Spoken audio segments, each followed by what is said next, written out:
Well, the smoke changed firefighting conditions for the Wapiti Fire, at least for today. The fire burning in Boise and Custer counties exploded in the last week and continues threatening homes. The Custer County Sheriff's Office lowered evacuation levels, though, for the lower Stanley area and the Gateway community. People were allowed to return to their homes around 8 o'clock tonight, but they're still asked to be ready to leave at a moment's notice. Our Abby Davis got back from Lowman about an hour ago. Abby, what's the latest from fire officials? Morgan, crews are still prioritizing protecting homes and other structures. Fire officials say the fire won't be completely out until the snow falls, since most of it's burning in such rough terrain. In the afternoon, it gets a little bit better. Mornings here, it's really thick. The smoke Thursday did firefighters on the front lines near Lowman a favor. The weather that we have out here with the smoke and everything else is actually helping us with that fire. It's not moving against anything out there because it's keeping the winds down, keeping the sun from being able to get in here, heat up the fuels. And that's where fire starts getting up and moving around. Since it started in late July near Grand Jeam, the Wapiti Fire has burned more than 89,000 acres in the Boise, Sawtooth, and Salmon Chalice National Forests. It's not contained at all. The last few days ago, a lot of it was happening over here in Stanley.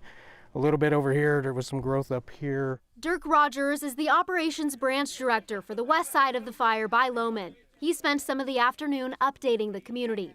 There's not a lot of options out here just because of the terrain and everything else to go direct on this fire.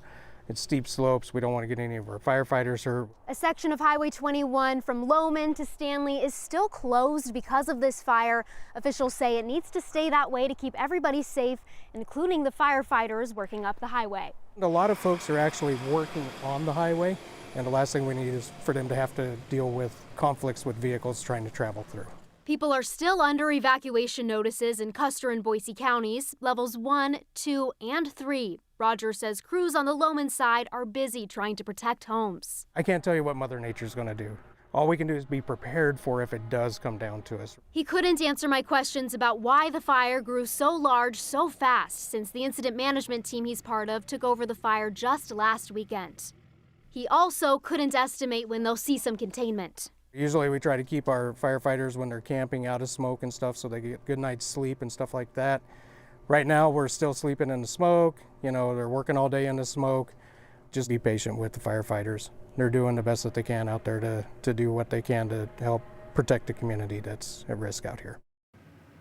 Fire managers also held a community meeting tonight on the other side of the fire in Stanley. That's where many of the evacuation orders are in place. Along with briefing people about fire activity, the team also explained how to stay safe with all the smoke in the air. Stanley has dealt with hazardous air the last couple of days. It's going to be hard to try to stay inside, but all that you can do, at least for the smoke impact personally, is try to find as much clean air as you can. The Boise County Sheriff told me they've been getting lots of calls from people wanting to hunt, hike, and camp in the area. He's reminding people that's not possible in a lot of Idaho's beloved backcountry right now. And Morgan, it's really important for people who are wanting to get out there and to adventure to stay up to date on all of the forest closures, because again, so much of that area is just filled with fire activity. This is genuinely one of the most devastating wildfires I have seen in recent history in Idaho. So devastating. It's really a gem of the gem state up there, and it's so sad to see a lot of it go up in flames. Yeah, we really, really pray that firefighters are able to continue working on this. Abby, thank you.